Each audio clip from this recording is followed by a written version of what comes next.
할렐루야. 수요 예배에 나오신 우리 사랑하는 더사랑의 교회 성도님들을 주님의 이름으로 환영하고 축복합니다. 우리 앞뒤 좌우로 반가운 마음으로 인사하도록 하겠습니다. 은혜 많이 받으세요. 함께 인사하실까요? 은혜 많이 받으세요. 더 많이 받으시고 더 많이 받으세요. 네. 사랑하는 우리 주님이 너무 좋으신 분만 이 시간 제가 할렐루야 할 때 크게 아멘으로 화답했으면 좋겠습니다. 할렐루야. 더 큰 목소리로 한번 해볼까요? 할렐루야. 네, 그 좋으신 주님께서 우리가 찬양할 때에 우리의 모든 길을 기쁨과 평안으로 인도해 주시는 그런 은혜가 우리의 모든 삶과 이 시간 가운데 넘쳐날 줄로 믿습니다. 함께 이 마음을 품고서 기쁜 마음으로 찬양하며 주님 앞에 나아가도록 하겠습니다.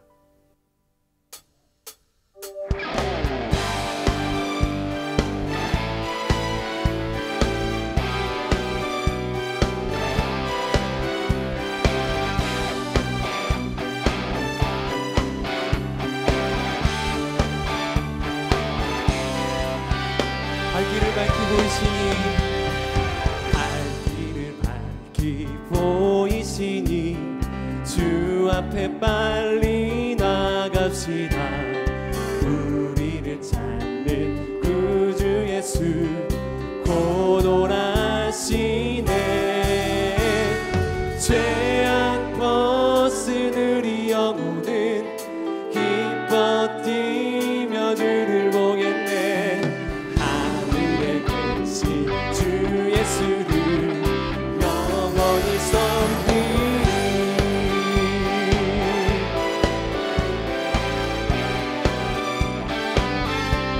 우리를 오라 하시는 말 기쁘게 듣고 순종하세. 구주를 믿기 지체 말고 속속히 나. 다시 한번 고백합시다. 우리를 오라 하시는 말 기쁘게 듣고 순종하세. 구주를 믿기 지체 말고 속속히 나가세.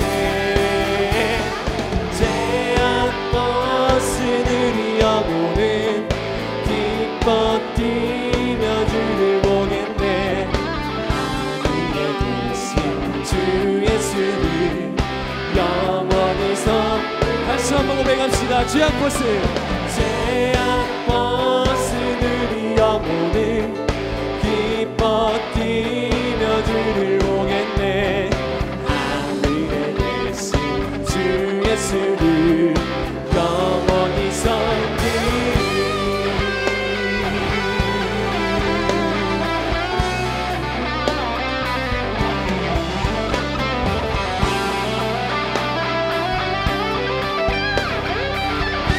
하늘에 계신 주님을 찬양합니다. 주 오늘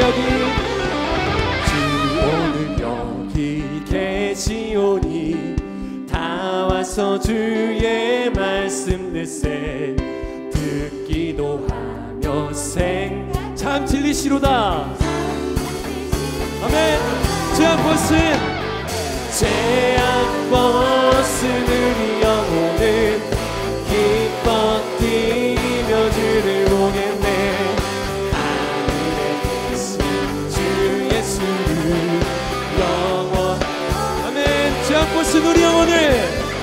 죄악 벗은 우리 영혼을 기뻐 뛰며 주를 보겠네. 하늘에 계신 주 예수를 다시 한번 선포하며 고백합시다. 죄악 벗은 우리 영혼을 기뻐 뛰며 주를 보겠네.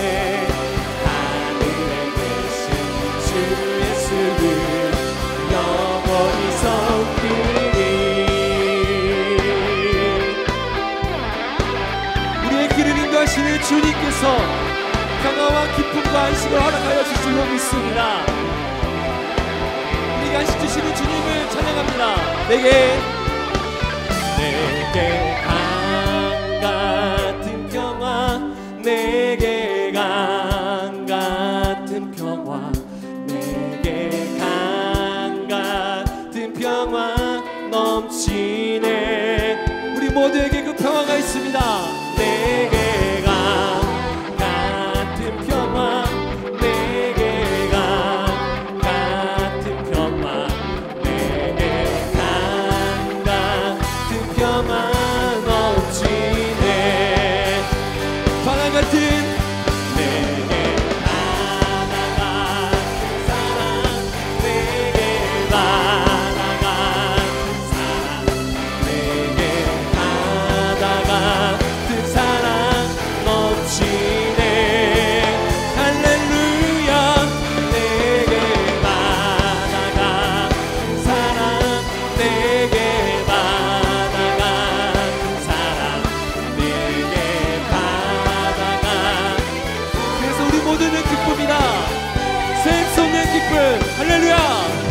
내게 샘솟는 기쁨, 내게 샘솟는 기쁨, 내게 샘솟는 기쁨 넘치네.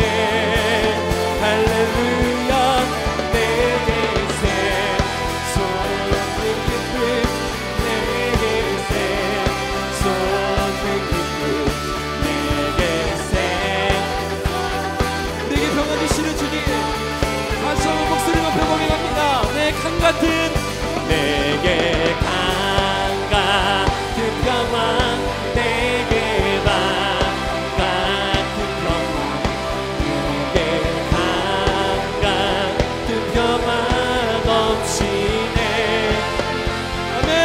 내게 내게 강 같은 평화, 내게 강 같은 평화, 내게 강 같은 평화 너.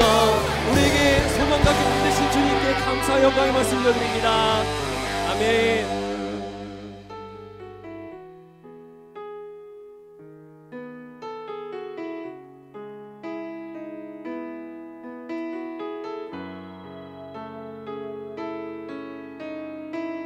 이 세상을 살아가는 동안에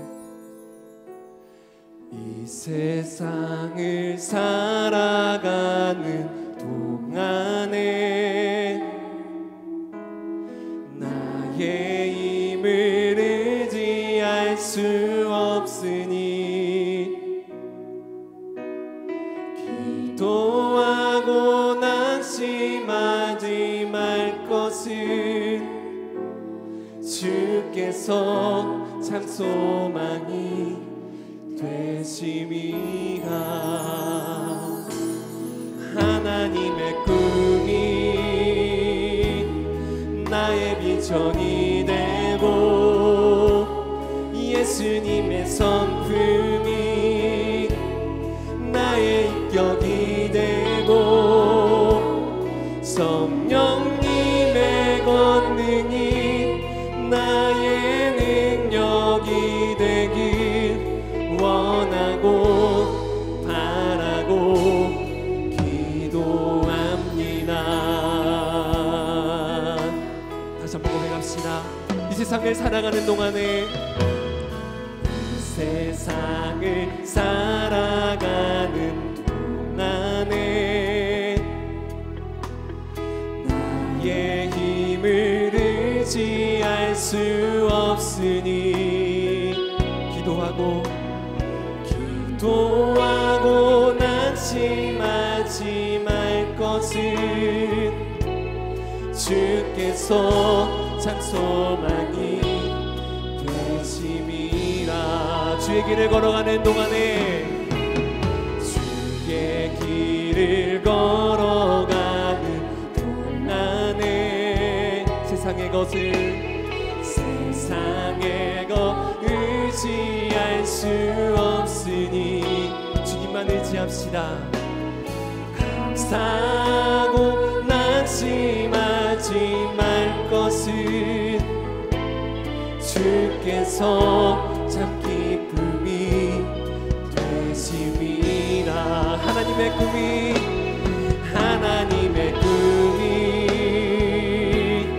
나의 비전이 되고 예수님의 성품이 나의 인격이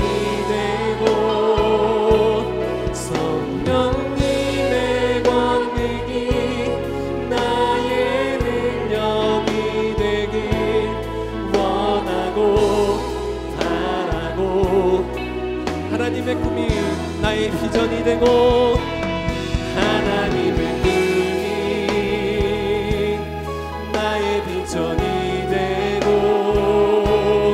예수님의 성품이 나의 인격이 되고 성령님의 권능이 나의 능력이 되길 원하고 바라고 우리 목소리 높여서 고백합시다.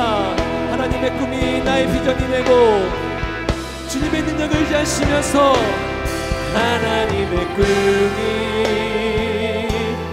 나의 비전이 되고 예수님의 성품이 나의 인격이 되고 성령님의 권능이 나의 능력이 되길 원하고 바라고 밤이나 낮이나 밤이나 낮이나 언제나 오늘도 영원히 주만 찬양해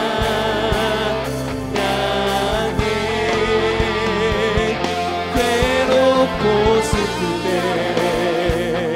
낭만하여 넘어져도 언제나 주만 찬양하 이 시간 모두가 함께 두 손 들고 고백합시다. 밤이나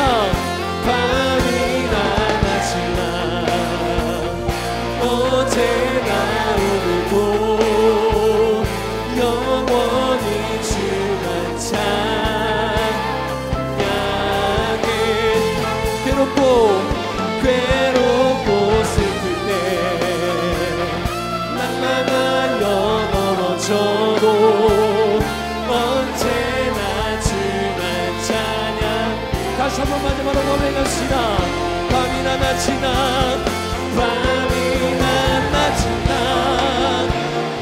언제나 오늘도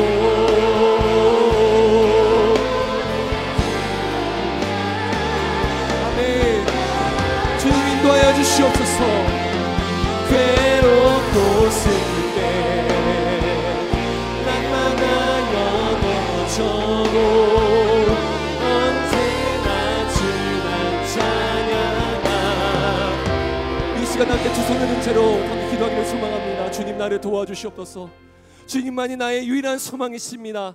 주님만이 나의 갈 길을 밝히 비춰주시는 분이심을 내가 믿고 이 시간 나왔사오니 주의 말씀으로 하여금 다시 한번 우리의 모든 심령이 삶이 되살아날 수 있는 거룩한 역사가 이 시간 일어날 수 있도록 하나님 함께하여 주시옵소서. 말씀해 주시는 우리 강태우 목사님으로 하여금 이 모든 시간이 성령으로 불타오르는 시간 되게 하여 주시고 마음껏 기도하고 응답받고 돌아갈 수 있는 그런 기적의 시간 되게 하여 주시옵소서. 이 시간 모두 다 함께 주님 이름으로 한번 크게 부르짖고 동성으로 기도하며 나가 돌아갑니다. 기도합니다. 주여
사랑해 주님 감사합니다.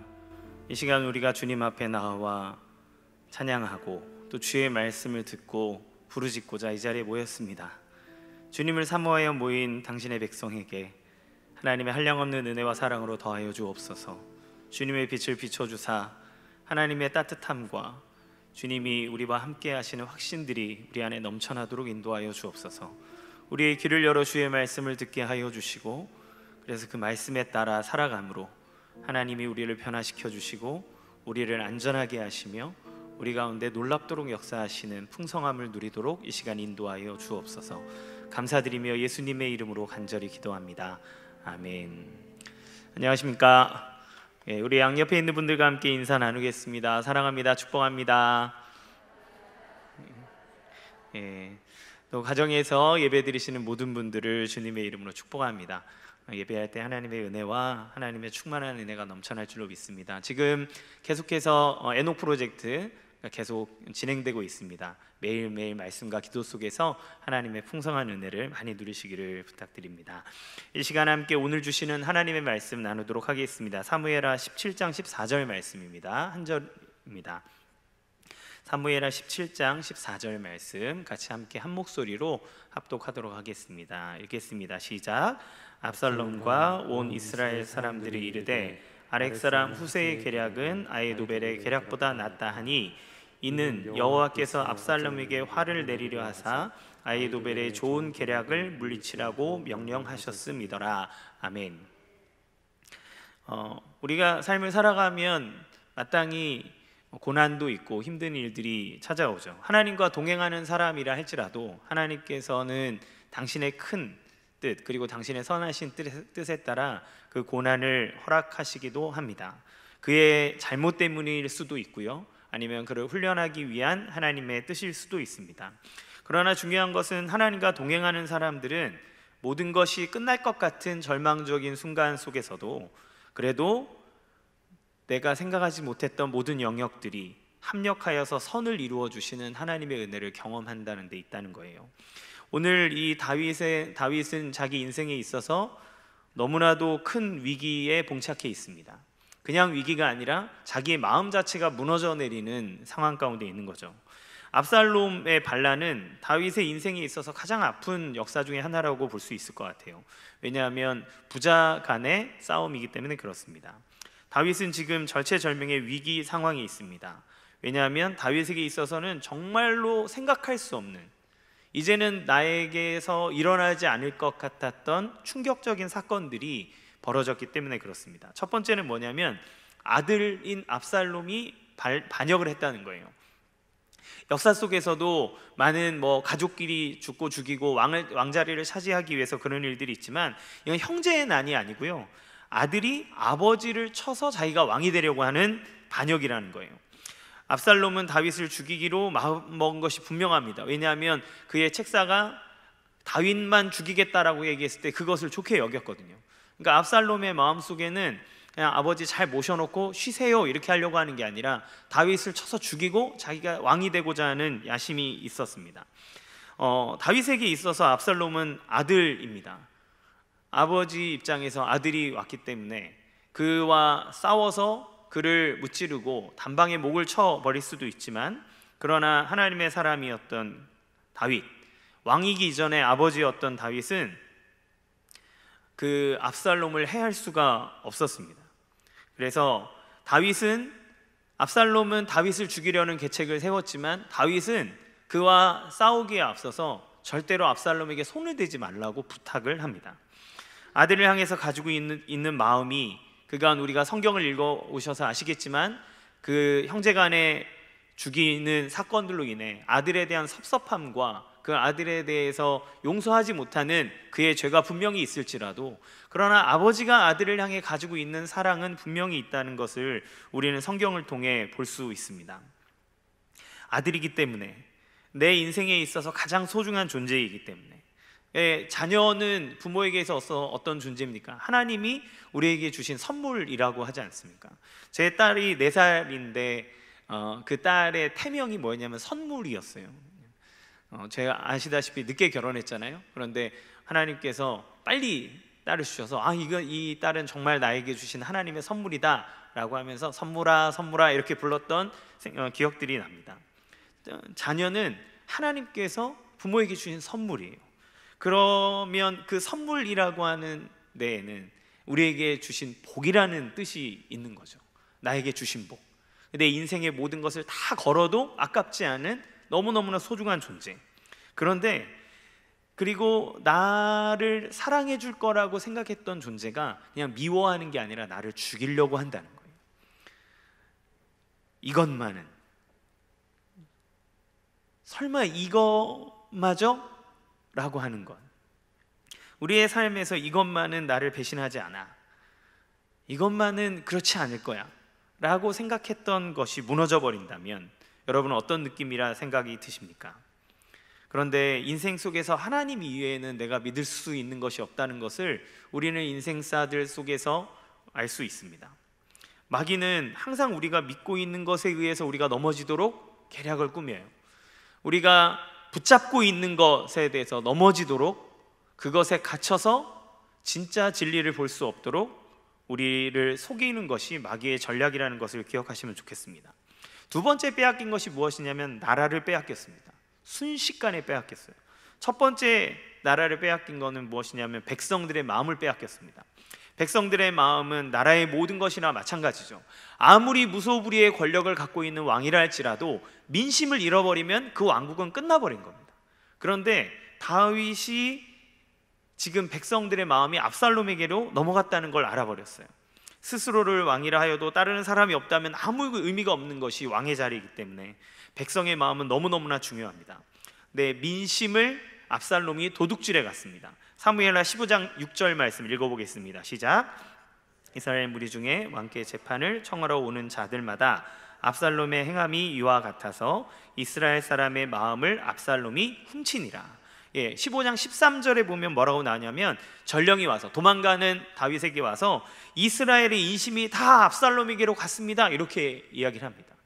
그러니까 4년 동안 조용히 숨어서 압살롬이 뭘 했냐면 재판을 해주면서 우리 아버지 다윗은 바빠가지고 이런 거 못하지, 너희 그 대신들은 할 일이 너무나 많아서 너희 같은 백성들 이렇게 못 살펴주지, 내가 너희를 살펴줄게 라고 하면서 백성들의 마음을 사로잡죠. 이 성경은 그의 마음을 일컬어서 훔쳤다라고 얘기를 해요. 왜냐하면 정말 백성을 위하는 마음으로 그렇게 한 것이 아니라 이 나라를 빼앗기 위한 계책으로 그들에게 다가갔기 때문에 그렇습니다.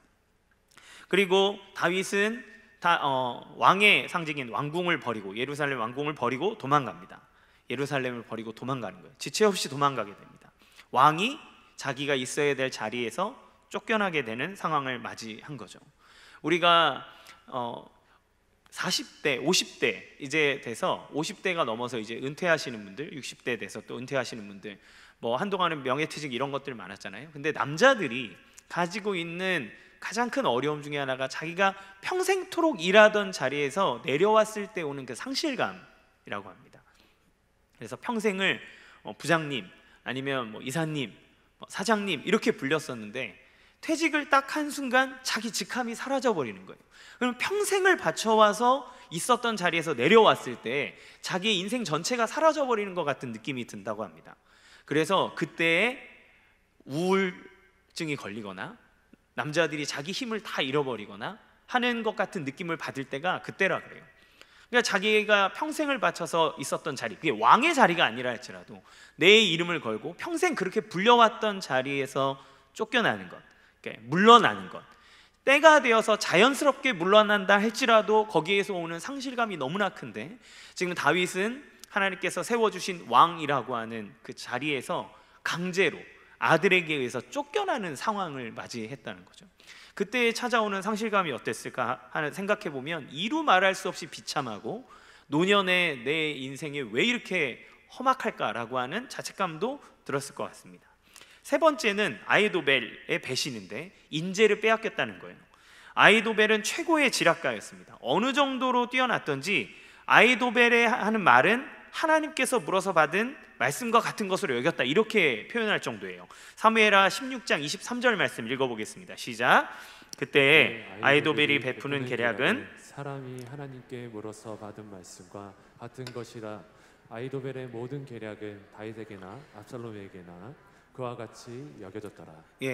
우리가 잘 아는 삼국지 아시죠? 뭐 남녀노소 할 것 없이 읽어보지는 않았어도 들어오는 봤을 삼국지.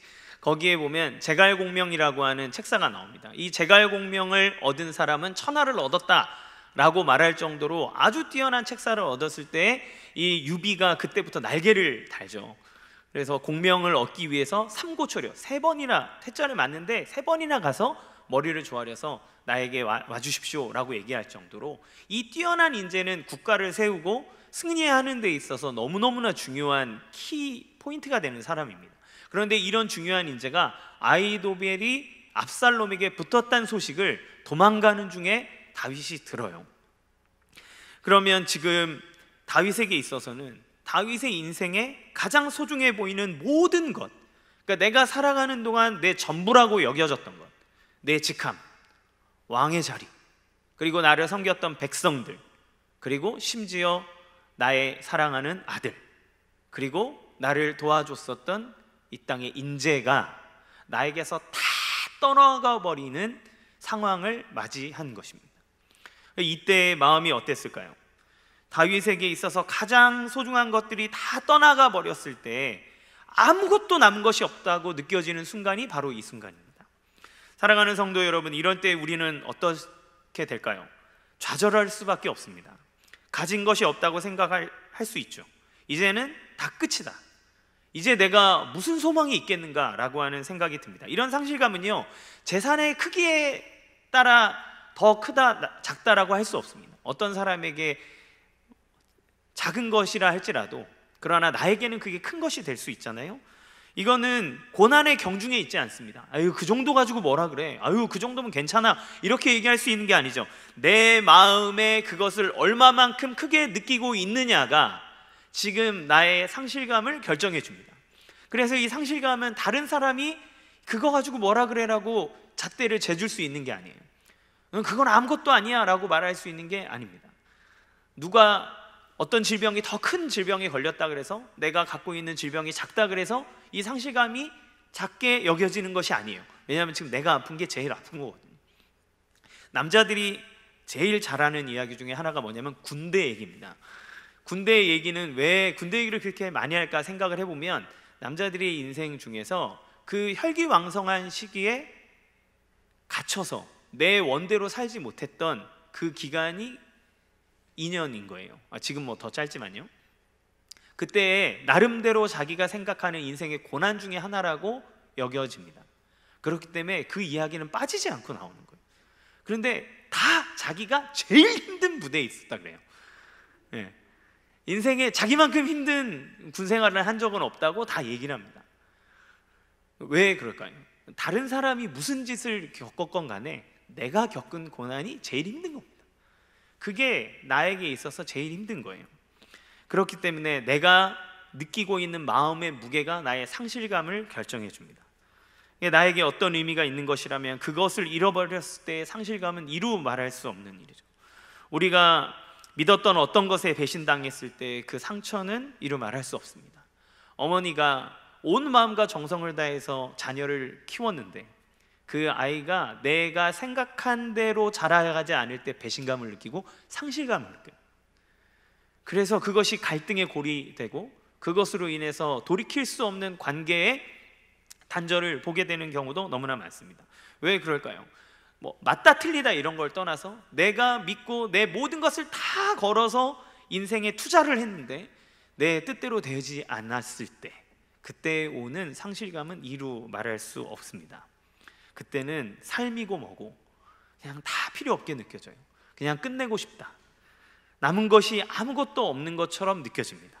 도대체 나는 무엇을 바라보고 살아가야 되는가? 도대체 나는 무슨 소망을 가지고 살아가게 되는가라는 질문을 우리 안에 던질 수밖에 없는 거죠. 그런데 그때 사실은 눈을 조금만 들어보면 하나님께서 우리에게 남겨준 것이 있다는 것을 알 수 있습니다.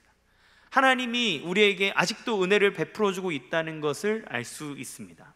다윗에게 남은 것들이 있었어요. 무엇일까요? 첫 번째는 다윗을 따르는 믿음의 사람들이라는 겁니다. 다윗이 혼자 나가지 않았어요.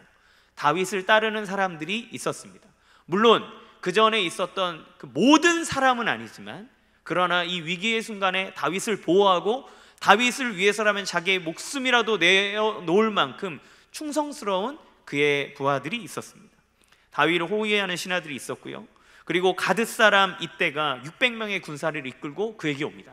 다윗이 너 나 따라다녔다가는 인생 종친다, 돌아가라, 그렇게 얘기했는데 이때는 자기가 다윗을 절대로 배신할 수 없다, 나는 당신을 따라가겠다고 얘기해요. 마치 나오미를 따라오는 롯과 같이, 롯처럼 이방인일지언정 이 왕인 다윗을 위해서 자기의 모든 것을 거는 사람이 있었습니다. 아비아달과 사독이 레위 사람을 지휘해서 법궤를 메고 와서 다윗을 기다리고 있었어요. 무슨 의미입니까? 내가 하나님의 사람으로서 당신과 하나님이 함께하도록, 하나님과 당신이 동행하도록 내가 이 법궤를 가져왔습니다. 이 신앙을 가져오는, 함께 믿음을 나눌 수 있는 믿음의 사람이 다윗의 곁을 지키고 있었습니다. 두 번째는 후세라고 하는 하나님의 키를 쥐고 있는 사람을 다윗에게 보내주세요. 이 사람은 뒤에 얘기하겠지만 이 사람의 활약으로 아히도벨의 계략이 무력화되게 하는 하나님의 키가 되는 사람이, 이 후세라고 하는 사람이 다윗에게로 옵니다. 세 번째는 무엇이냐면 바로 하나님이에요.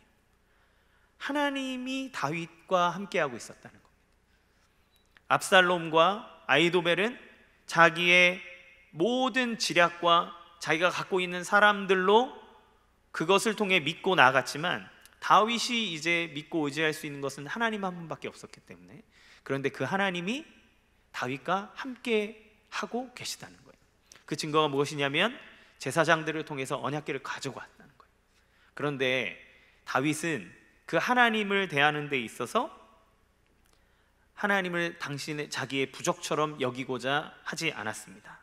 그래서 하나님은 다윗은 하나님 그 자체를 믿고 있었어요. 어떻게 했냐면 법궤를 가지고 돌아가라고 얘기합니다. 법궤는 나의 불확실한 미래를 위해 사용하는 수단이 아니라 하나님의 보좌요, 하나님이 임재하는 곳이기 때문에 내가 함부로 들고 다닐 것이 아니라고 생각하는 거죠. 이전에 제가 주일에 설교했던 것처럼 홈리와 비나스처럼 나의 승리와 내 인생의 보증으로 하나님을 들고 다니고자 한 것이 아니라, 우상처럼 들고 다니고자 한 것이 아니라 하나님이 나와 함께하고 계신 것을 알았기 때문에, 그리고 하나님이 당신의 원하시는 대로 할 것이라는 것을 알았기 때문에 다윗은 자기의 인생 자체를 하나님께 던집니다. 그것은 갖다 두어라. 그 이유는 하나님의 뜻에 맡긴다는 데 있습니다. 사무엘하 15장 25절 26절 읽어보겠습니다. 시작. 왕이 사독에게 이르되 보라, 하나님의 궤를 성읍으로 도로 메어가라. 만일 내가 여호와 앞에서 은혜를 입으면 도로 나를 인도하사 내게 그 궤와 그 계신 데를 보이시리라.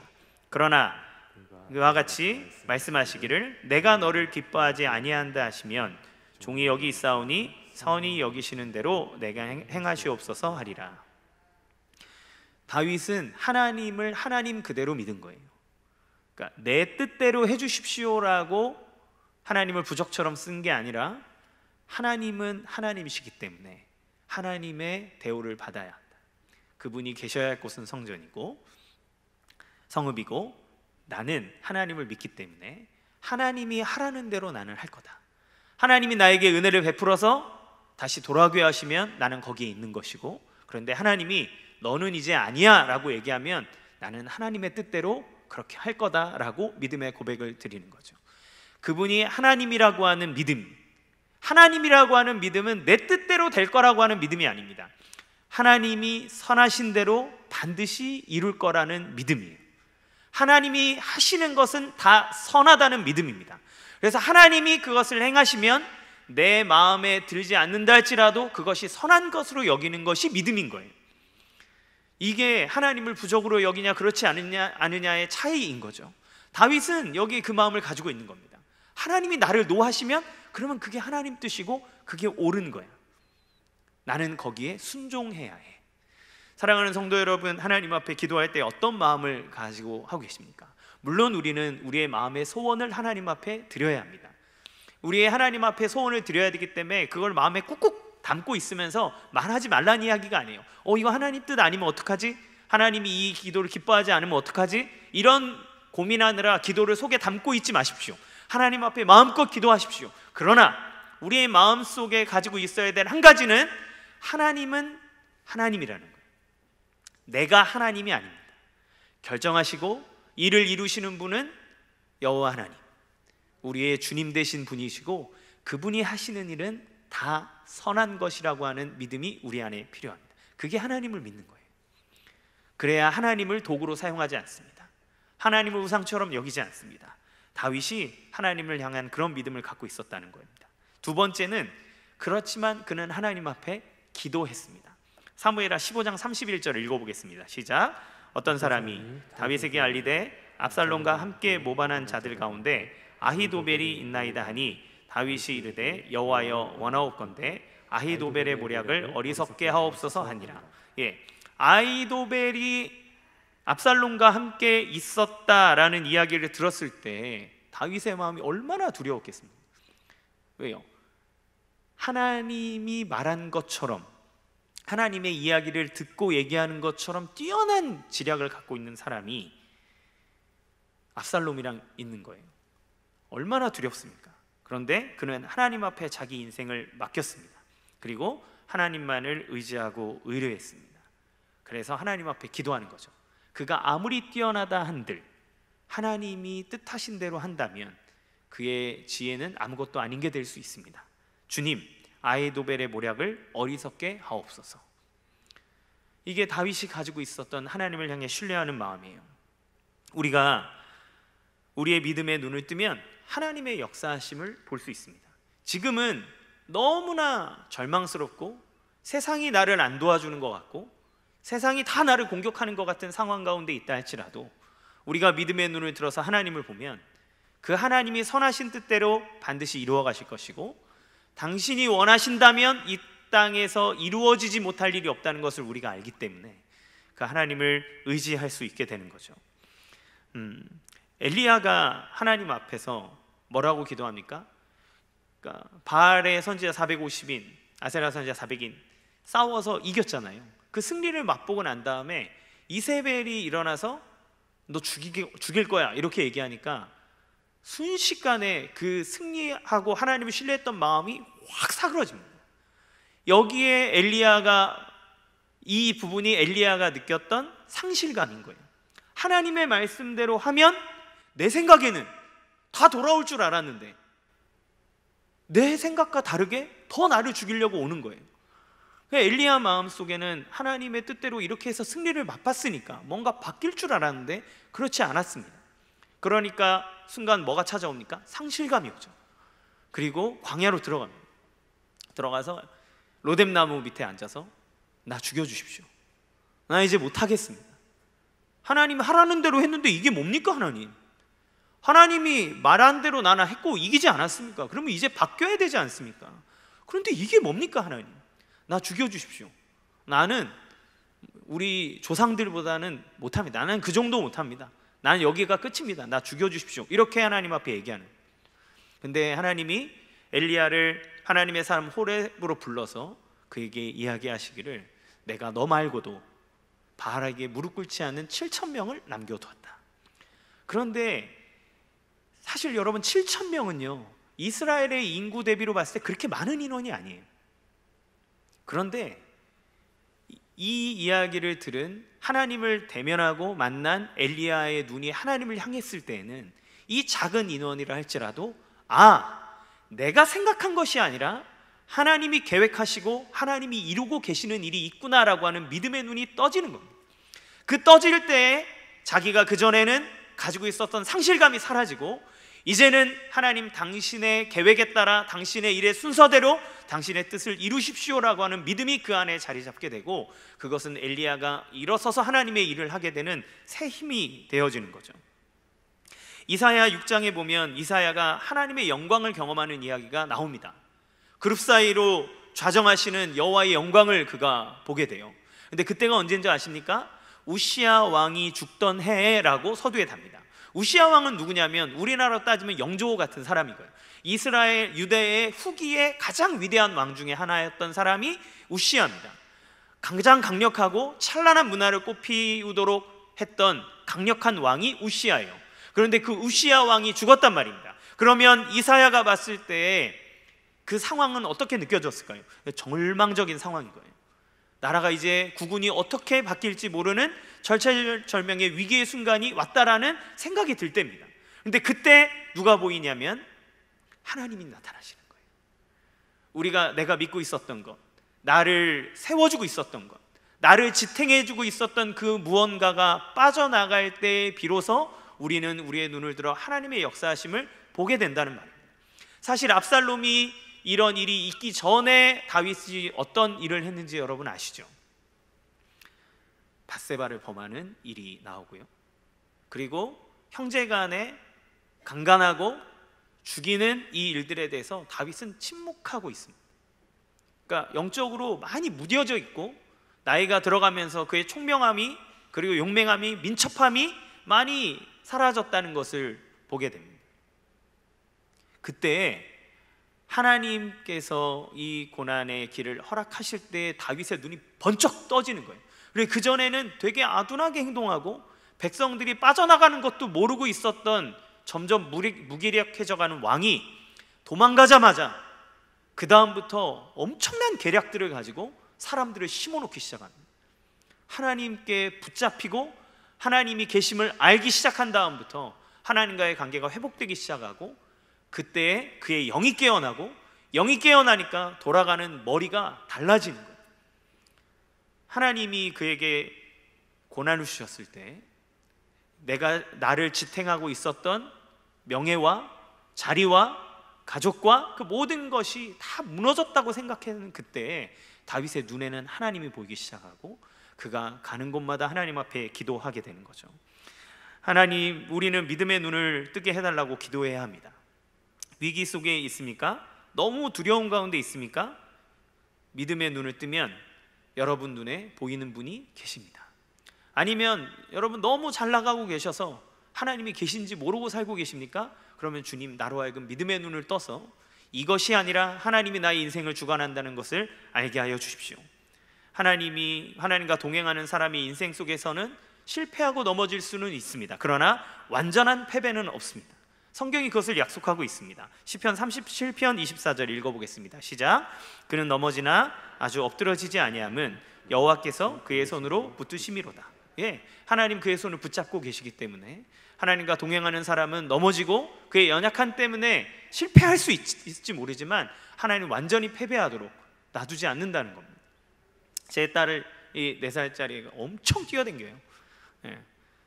근데 혼자 갈 때는 넘어질 수 있지만 저랑 손을 잡고 가잖아요. 그러면 돌부리에 걸려져도 확 들어주는 거예요. 절대 얼굴 갈게 내버려 두지 않습니다. 이 아이의 미래와 미모를 위해서라도 절대로 그 아이의 얼굴이 땅에 갈지 않도록 꼭 잡고 탁 들어줘요. 하나님과 동행하는 사람, 하나님의 손을 잡고 가는 사람, 넘어질 수 있습니다. 좌절할 수 있습니다. 실패를 맛볼 수 있습니다. 그러나 하나님이 그대로 내버려 두지 않습니다. 하나님 잡아 끌어주시는 거예요. 우리에게 힘을 주시는 거예요.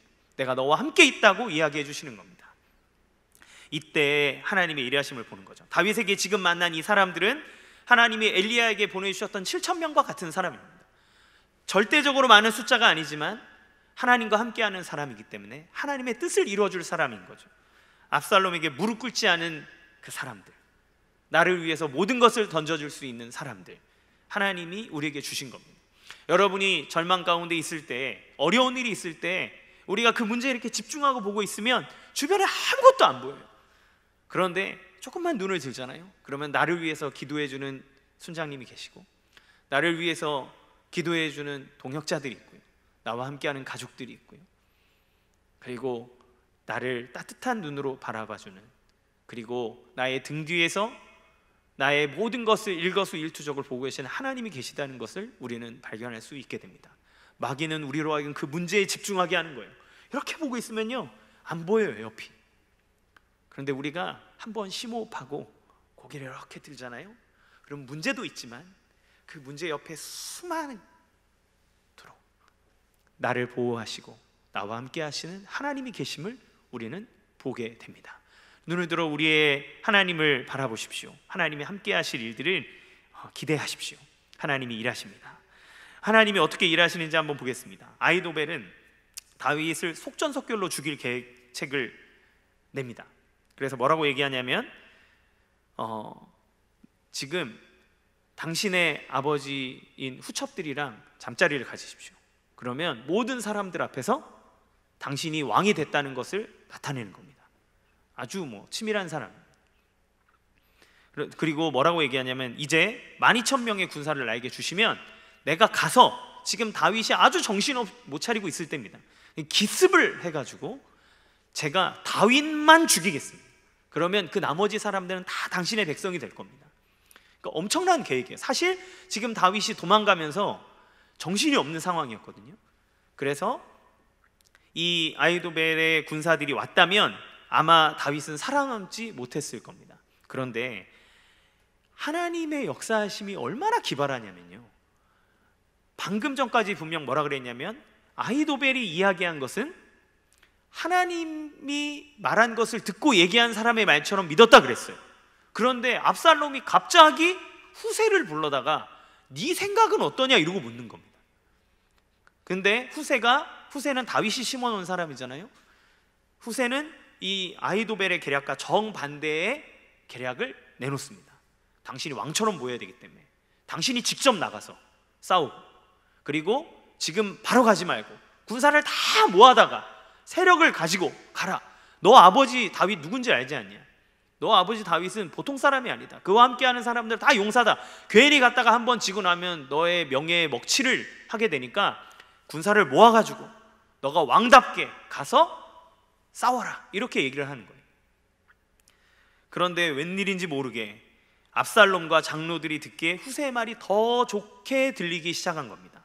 아히도벨의 말은 하나님이 말한 것처럼 듣는 그 정도의 지략가인데도 불구하고 이때만큼은 왠지 후세의 말이 더 좋게 들린 거예요. 이유는 오늘 읽었던 본문입니다. 읽어보겠습니다. 시작. 압살롬과 온 이스라엘 사람들이 이르되 아렉 사람 후세의 계략은 아히도벨의 계략보다 낫다 하니 이는 여호와께서 압살롬에게 화를 내리려 하사 아히도벨의 좋은 계략을 물리치라고 명령하셨음이었더라. 예, 하나님이 그렇게 하셨기 때문에, 하나님의 뜻이기 때문에. 잠언에 보면 사람이 그 길을 계획할지라도 그 일을 이루시는 분은 여호와 하나님이라 그랬습니다. 아무리 위대하고 아무리 똑똑한 사람이 자기의 길을 계획할지라도 그 걸음을 인도하고 완성해 주시는 분은 하나님이라는 사실을 우리는 알아야 됩니다.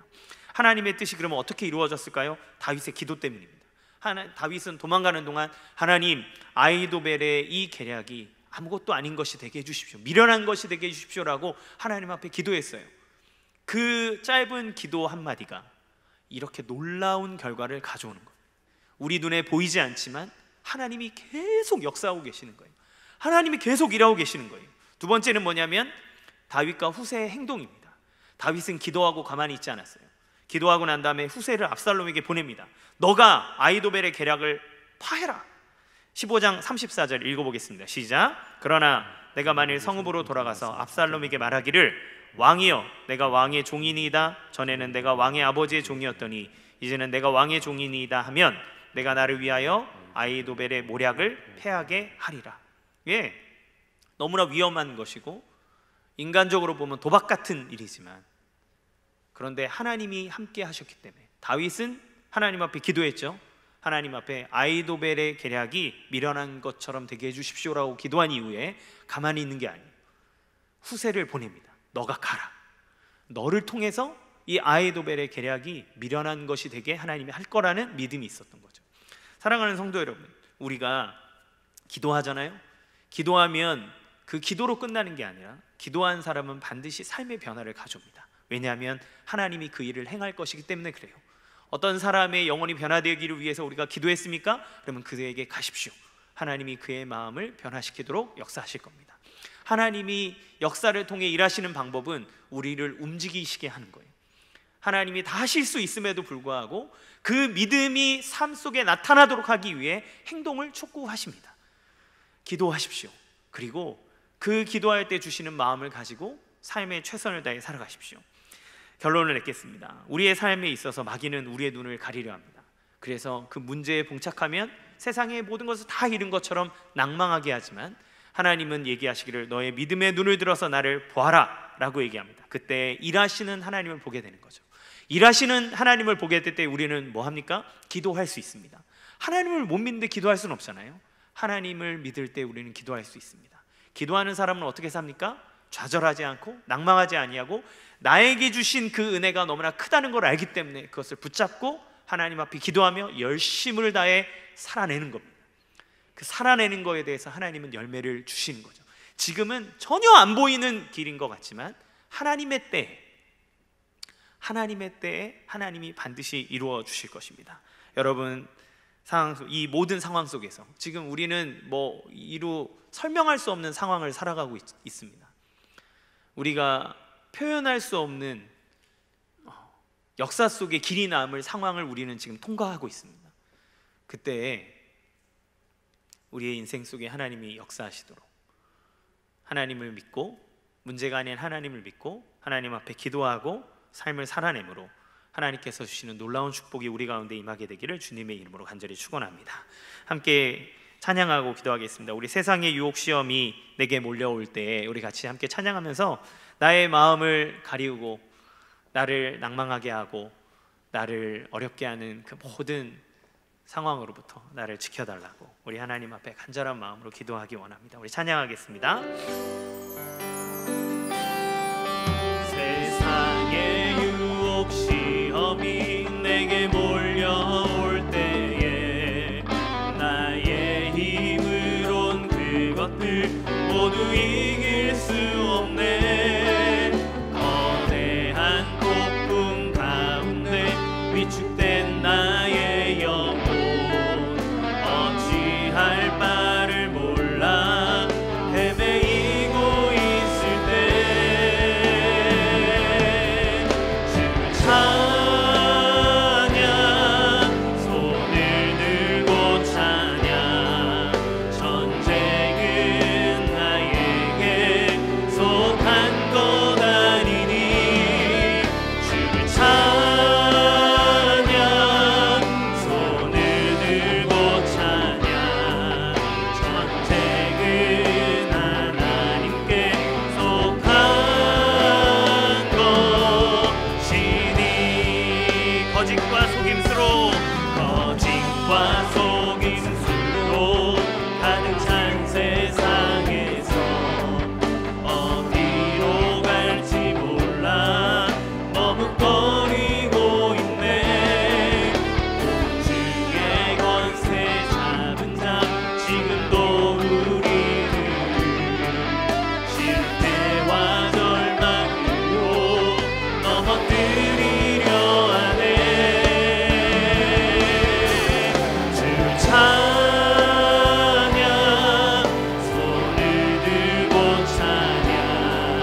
화면을 보고 같이 함께 기도하겠습니다.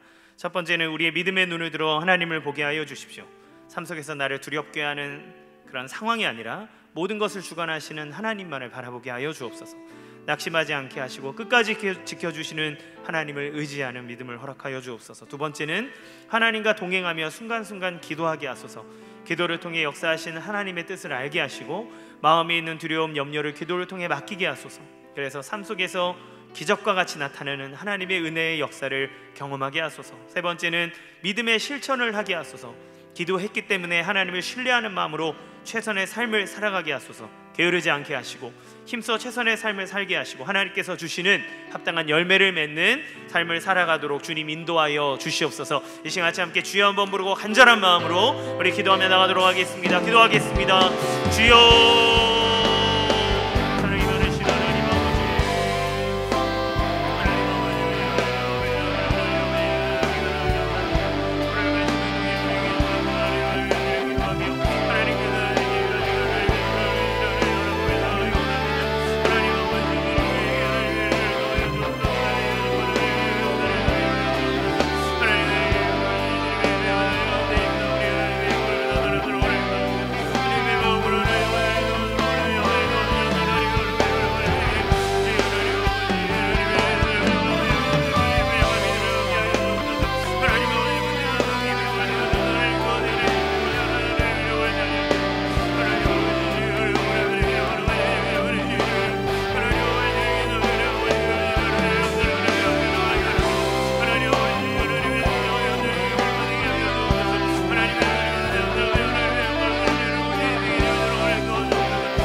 계속해서 기도하실 때는 우리의 성령의 충만함을 간구하며 한 번 더 기도하기 원합니다.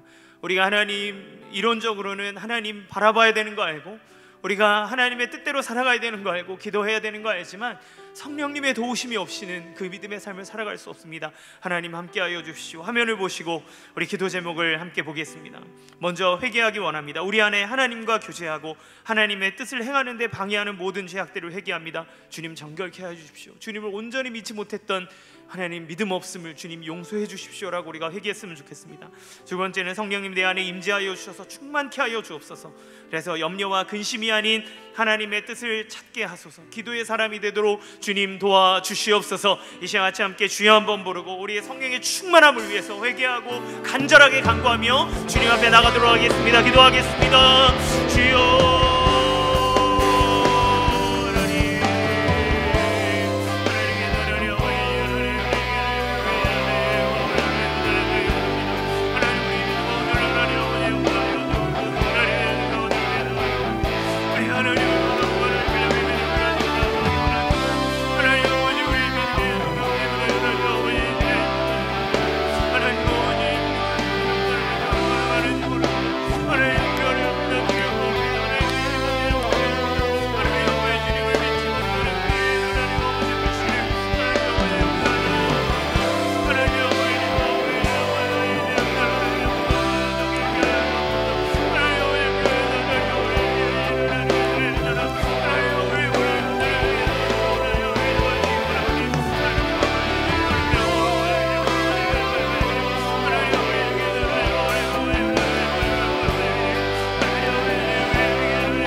사랑이 많으신 주님, 시간 간절히 주님을 바라보기 원합니다. 하나님, 우리가 믿음의 눈을 열도록 주님 인도하여 주옵소서. 우리는 연약하여서 날마다 넘어집니다. 하나님, 날마다 그 문제를 보느라고 하나님이 나와 함께하고 계신 줄도 까먹고 살아갑니다. 하나님 도와주십시오. 성령님 우리 가운데 임재하여 주십시오. 주님을 믿지 못하는 이 죄로부터 우리를 구원하여 주십시오. 주님만을 신뢰하게 하여 주십시오. 성령님 우리 가운데 충만하게 역사하셔서 하나님의 크고 높고 깊고 넓으신 뜻이 무엇인지를 깨닫게 하여 주시고, 그것에 맡겨서 하나님이 우리의 삶을 멋지게 인도해 가시는 그것을 경험하도록 인도하여 주옵소서. 입술을 열어 기도하게 하여 주옵소서. 하나님을 믿으니 그 하나님께 부르짖게 하여 주시고, 부르짖은즉 하나님이 베풀어 주시는 놀라운 역사를 누리도록 인도하여 주옵소서. 순간순간 정결하게 하여 주시고, 하나님 앞에 거룩하고 경건한 모습으로 나아가 주님과 동행하며 주의 말씀 안에 젖어 사는 우리 사랑하는 성도님들의 삶이 되어지도록 인도하여 주시옵소서. 예수님의 이름으로 간절히 기도합니다. 아멘. 이 시간 우리 찬양 하나 하고 괴로울 때 주님의 얼굴 보라 같이 함께 찬양하고 우리 개인 기도 하나님 앞에 올려드리도록 하겠습니다.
개인 기도 함께 드리도록 하겠습니다. 화면을 보시고 우리 마음에 있는 간절한 소원을 들으시고 응답하여 주옵소서. 생업의 복을 주옵소서. 사랑하는 자녀들의 믿음을 지켜주시고 인생의 걸음을 인도하여 주옵소서. 몸이 연약한 자들에게 건강 주시고 치유하시는 하나님의 손길을 경험하게 하여 주옵소서. 모든 바이러스로부터 우리 개인과 가정과 생업의 현장을 안전하게 지켜주옵소서. 사실 이 기도 제목은 상징적인 거고요, 여러분이 마음속에 정말 하나님 앞에 토로하고 싶은 것, 여러분을 답답하게 하는 것, 그것들을 이 시간에 주님 앞에 쏟아놓으시기 바랍니다. 주님이 기도를 들으십니다. 이거 안 될 것 같은 것도 상관없습니다. 하나님은 다 들어주십니다. 하나님은 다윗의 기도 한마디에 아히도벨의 계략을 다 무력화시켜 주신 하나님이십니다. 주님, 나의 기도에 응답하여 주옵소서. 주님, 내가 주님 앞에 다 쏟아놓습니다. 우리 10분간 간절한 마음으로 우리 주여 한번 부르고 여러분의 마음의 소원을 주님 앞에 아뢰며 나가도록 하겠습니다. 기도하겠습니다. 주여,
사랑과 은혜가 풍성하신 주님, 당신은 하나님이십니다. 이 온 우주 만물을 창조하셨을 뿐만 아니라 지금도 다스리시고 역사하시는 하나님이십니다. 나는 하나님께 속해 있는 사람임을 주님 고백합니다. 그러기에 우리의 인생의 모든 것들을 다 주님께 맡겨드리고 주님이 이루어 가시는 길을 묵묵히 걸어가고자 합니다. 주여, 믿음의 눈을 열어 주님을 보게 하여 주옵소서. 나를 혼란하게 하는 세상에 속아 살지 않게 하여 주옵소서.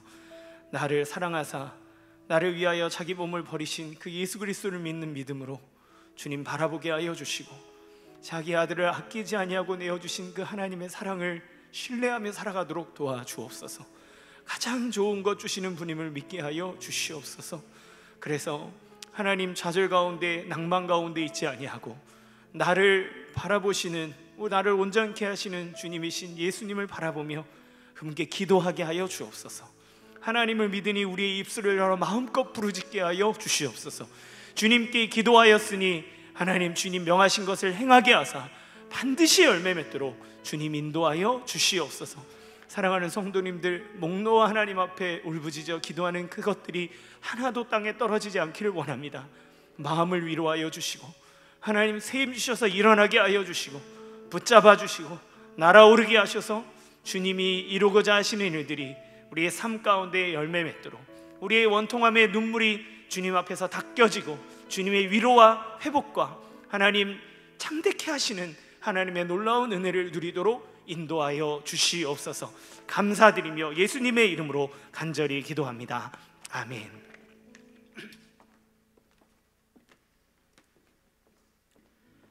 계속해서 오늘 우리 눈물로 함께 찬양하고 나라와 민족을 위해, 교회를 위해 기도하겠습니다.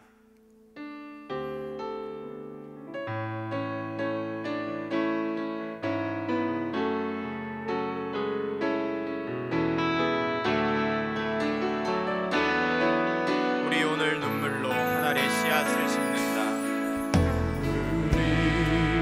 오늘 눈물로 하늘의 씨앗을 심는다.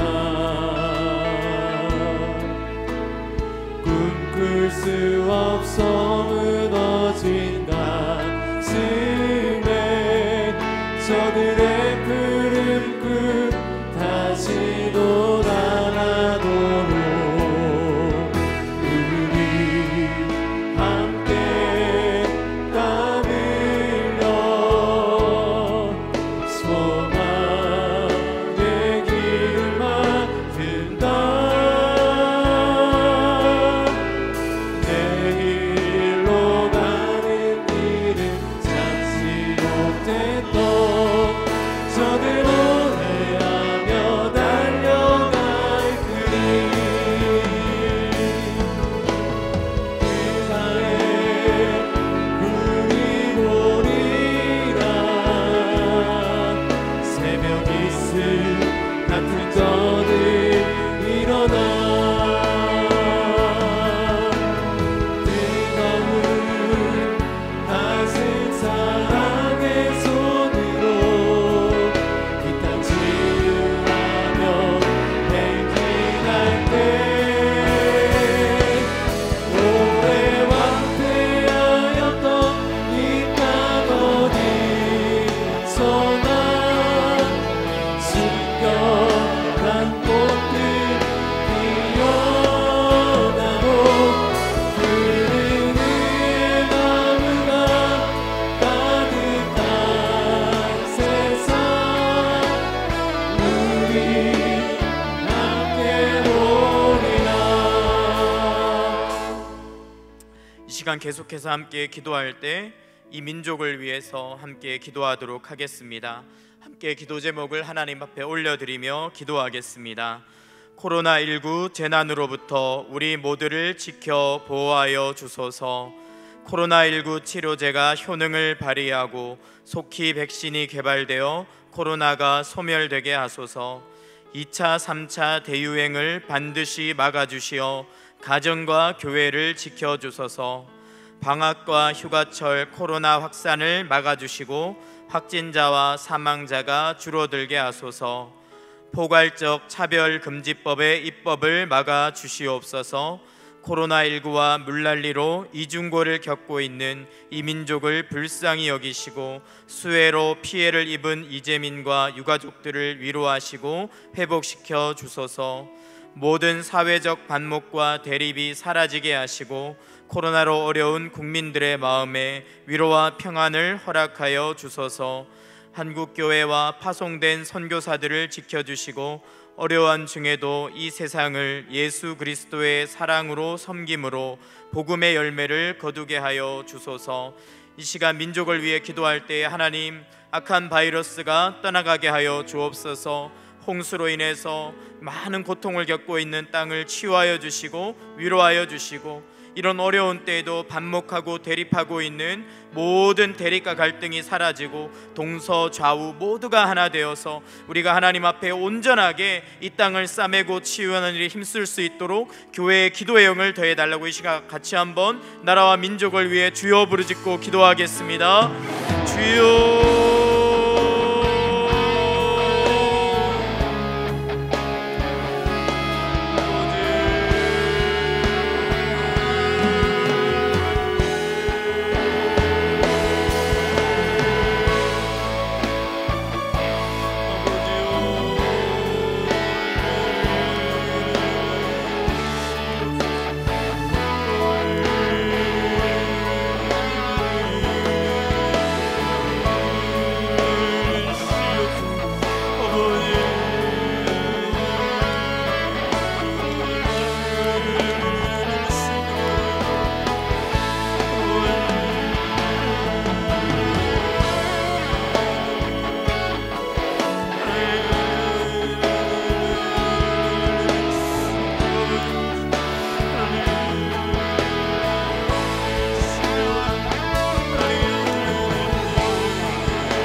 하나님 아버지, 계속되는 코로나 확진 소식이 들려오고 있습니다.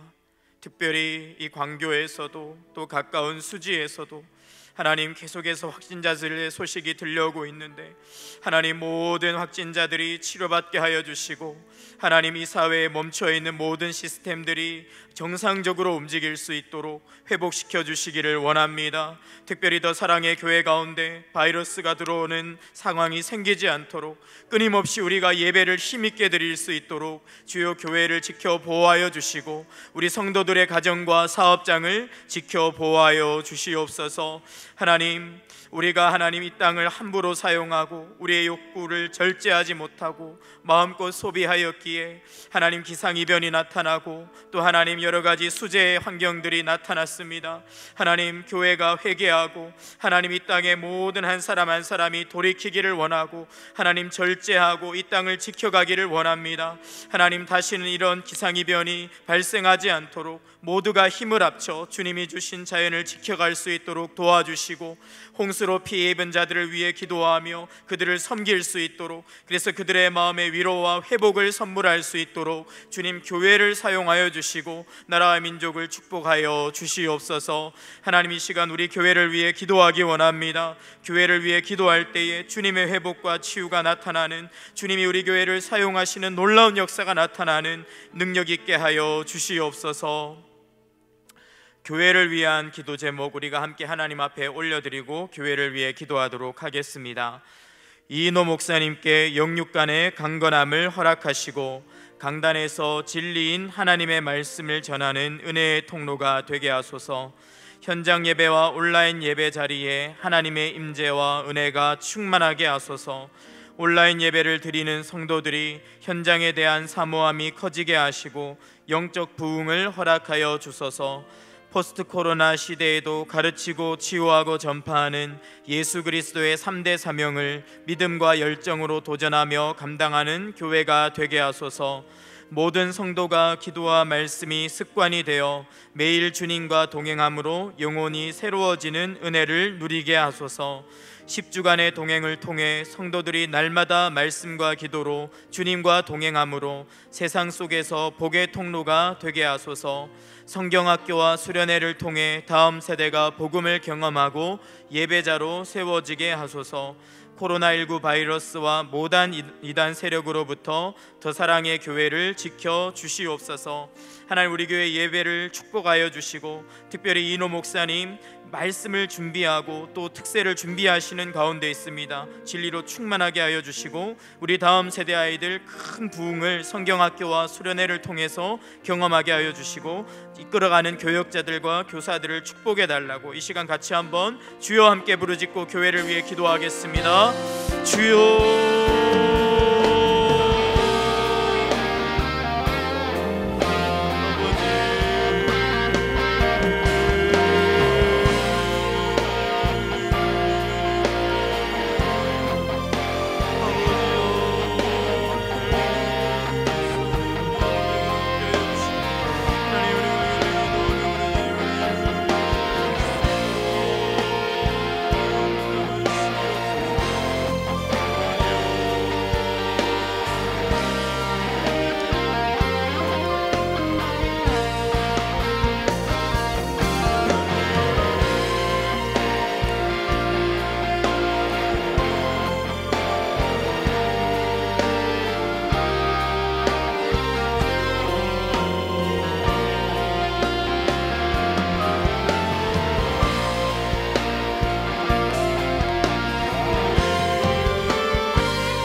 계속해서 환우들을 위해서 기도하겠습니다.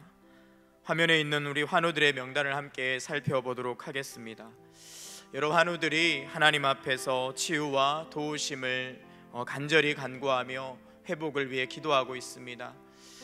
우리 환우들을 위해서 기도할 때 하나님이 히스기야의 생명을 연장시켜 주셨던 것처럼 그들에게 선화를 허락하여 주시고, 의사가 하나님 또 세상이 무엇이라고 말하든 주님이 만지시면 고치십니다. 하나님의 기적과 치유와 회복이 나타나는 귀한 역사 있도록 함께 기도했으면 좋겠습니다. 이 시간 앞에 환우들의 이름을 불러가면서 그들의 상황을 살펴보시면서 성령이 주시는 마음을 따라 우리 환우들을 위해 주여 한번 부르짖고 함께 기도하겠습니다. 주여.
하나님 아버지, 그 모든 암의 세력들이 우리가 기도할 때 녹아질 줄 믿습니다.